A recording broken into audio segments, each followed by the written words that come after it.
What's up, YouTube? It's Chris with Chris's Comics. Let's chat about some comics from March 1st and March 8th of 2023. I wasn't able to post a video last week because I didn't get my comics in time, but I have everything here. I read everything, or just about everything, so I cannot wait to chat about them. So here we go. And I'm going to do this in a little bit of a mixed order, just by publisher. I'm not going to do like, from last week and then this week. I'm just going to do them all I organize them in my own way. So here we go. First up, Batman 133. Chip Zdarsky is absolutely killing it. This is my pick of the week. So like I said, Chip Zdarsky is absolutely killing it with Batman. I love this like alternate world where Bruce is becoming Batman, really again for the first time, and this world is experiencing what seems to be Batman for the first time. And there are these fantastical versions of these other characters. Like this issue opens up with this world's Riddler, and he's got like a question mark on his face, where the with like something on his eye. It's so cool, and they're all hopped up on Venom. You see Judge Dent hopped up on Venom, and he's like, oh, I'm so strong I can take you. And Batman's just like, I take on Bane with less of this equipment, and I can take him on like that, and I know how to beat him. And he absolutely does. We also see a little bit more of who this Red Mask is. It looks like he might have super speed, so maybe this is this world's Barry Allen, which would be super interesting. It was Red Lightning, so it might be some negative Speed Force too, so maybe Eobard Thawne. It wouldn't be the first time that Batman had a fight with Eobard Thawne. But this issue was great. He is teamed up with Selina, and he keeps telling himself, this isn't my Selina, it's this world's Selina. And he also has this like heart-to-heart with this world's Alfred, who Batman doesn't have anymore in his world. This was a great issue. Like I said, I absolutely love everything that Zdarsky is doing with this. The art in this book is really great. It's by Mike Hawthorne. I don't think I've seen a lot from him, but like the costume that Bruce makes himself looks great on the screen. He keeps picturing himself with this world's Joker, which is great. And you even see the deceased Bruce Wayne of this world, and it looks fantastic. Definitely check out Zdarsky's work on Batman if you want a good read. Up next, we have the face mail edition of Batman 357. Now, this is the first appearance of Jason Todd, which I did actually take a look at this because I wanted to see Jason Todd, and I had actually never read this story before. Me knowing the comics, I know, Batman meets Jason Todd stealing the wheels off the Batmobile.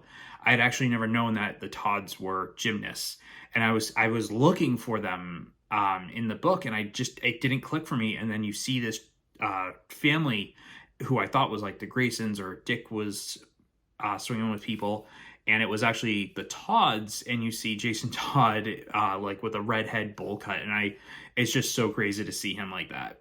And I believe this is also the first appearance of Killer Croc, or at least the cameo of Killer Croc. So that's actually a really cool thing that they reprinted. I've said before, I absolutely love these like face mail editions that they put out, because I think it's cool to have like these issues that are so hard to come by, especially with in really good condition.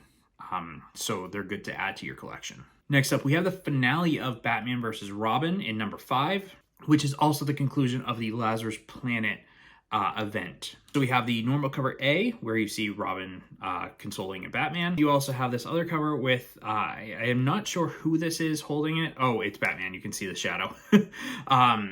Holding a picture of the Bat family. Now, like I've said before in another video, the Lazarus Planet started off really well. The Batman vs. Robin story was great. The Lazarus Planet itself, I felt like there was a lot going on, so I want to check it out again.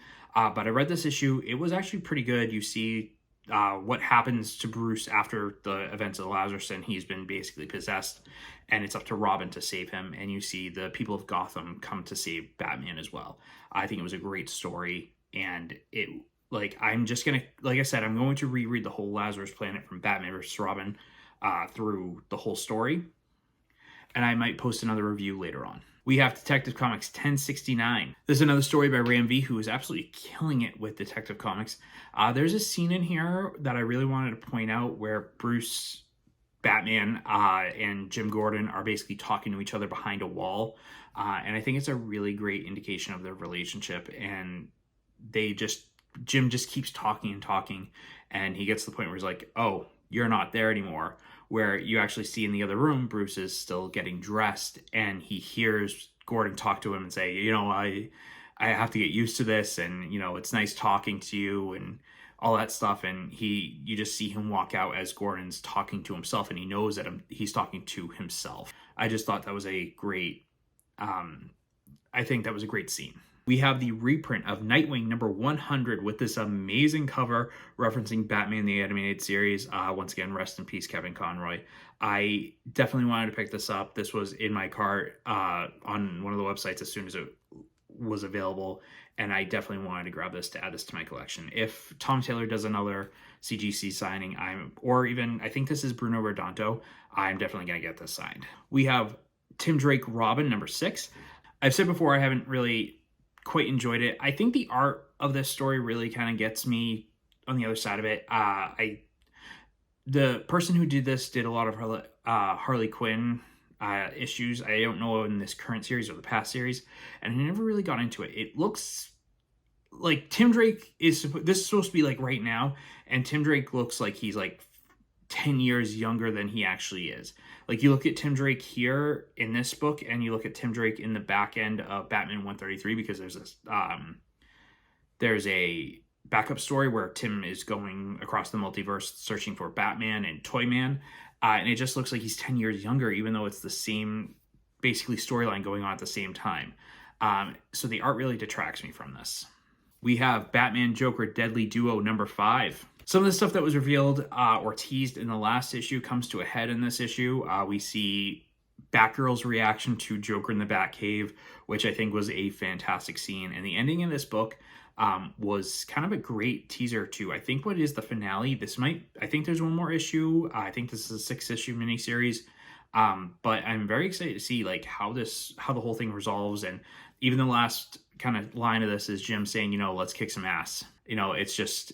So the artwork in this is great. Mark Silvestri is writing and doing the inks, and it is fantastic. The last one of the last scenes with one of the reveals, it is gorgeous, absolutely gorgeous. That's all I'll say, because I won't go too much into spoilers. We have the Joker, the Man Who Stopped Laughing, number 6, with this amazing cover by Lee Bergemo. I am absolutely sorry if I butcher that. Honestly, it's so cool. I love how he's stitching up his smile. So in one of the last issues, we find out that someone has hired Clayface to capture the Joker that's going around Gotham City, who's being hunted by Red Hood as well. But this issue, we see the Joker traveling around Los Angeles, and there's a point where he actually meets a Batman person in costume, because if you travel around LA, especially around the Chinese theater, you see all these people in costumes to take pictures, and it's a great scene. He's trying to hail a cab. He doesn't have money, and this Batman comes up to him, and he starts taking pictures with him, with families and stuff like that. And you just see the Joker kind of like so uncomfortable, and just how he deals with that is just, honestly, I absolutely loved it. This was a great issue. I am loving this Joker Man Who Stopped Laughing series. We have Harley Quinn number 27. Harley continues her battle against the Harley Who Laughs, and we find out, every Harley has an Ivy, but the Harley Who Laughs did have an Ivy, but she's been taken away. And I absolutely love Harley and Ivy's relationship going into the series as well, like the animated series as well, and the last issue of Harley and Ivy. This is how Harley breaks the third wall in this too, and I thought the fourth wall, my mistake. Harley breaks the fourth wall in this issue, and I think it's just so Harley, and it was just such a great scene. And speaking of Poison Ivy, we have Poison Ivy issue number 10. Again, has there been a bad cover to this series? This story picks up right where we leave off, where Harley had in the last issue inspired Ivy to travel back to Gotham and really be with her too. There's a lot of Harley and Ivy love going on right now, and it is fantastic, and I'm absolutely here for it. I don't know if I mentioned it the last time that I had spoke about a Ivy issue, but Ivy actually is becoming an ongoing series. It's so good. The writing in this is great. The visuals are amazing. You keep seeing people tripping on like Ivy's toxins, really, and it is just so great. The writing is great, and I absolutely absolutely love this and highly recommend. If you haven't picked up the issues, definitely check out a trade paperback when it does come out. We have the Riddler Year 1, number 3. Paul Dano is absolutely killing it writing this Riddler story. Honestly, like, I feel like it really translates so well from the Riddler that we saw in the Batman to this Riddler here. You're seeing him like really find out who he is, and finding out what's going on with Renewal. Obviously, if you haven't watched the Batman, what are you doing here? But this story really kind of goes over a lot of what happened in the Batman. We see the ledger that Gordon reads, the "My life is a cruel riddle," all that stuff. It was great. You see him start to want to be a vigilante and start to really want to. He figures out the Renewal thing here. He wants to get the word out of all of what's going on, of what he's found when he's been accounting. And it's just so fantastical. And the last page of this book is that actual ledger that Gordon reads. But the second to last page is he's climbing up the ladder to his apartment, and you see him look at the bat signal and he just goes, yeah, because he thinks that Batman is actually out there doing something with it found out about the ledger. And I think watching him in this story, like I said, it translates so well from the character that we saw in the Batman into this. I mean, obviously Paul Dano had a lot of input into what happened with the Riddler here, but how he translated it and how he's telling the story is so great. Honestly, I love the Batman world. I want to see it thrive.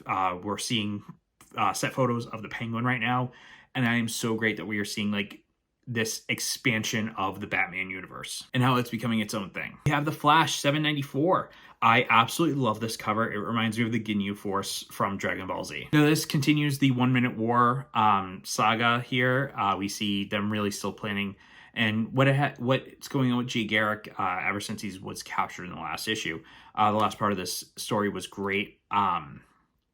We actually got announced today that there is going to be a new writing team with the Flash after issue 800. At issue 800 is going to be a supersized issue that covers the remaining part of the 1 Minute War, with a lot of the older writers coming back. We have Josh Williamson coming back. We have Jeff Johns coming back. And I'm absolutely here for it. And I'm excited the fact that the Flash is going to issue 800. But I hate the fact that we are going back to issue number 1 once the new series starts. I absolutely love the legacy numbers.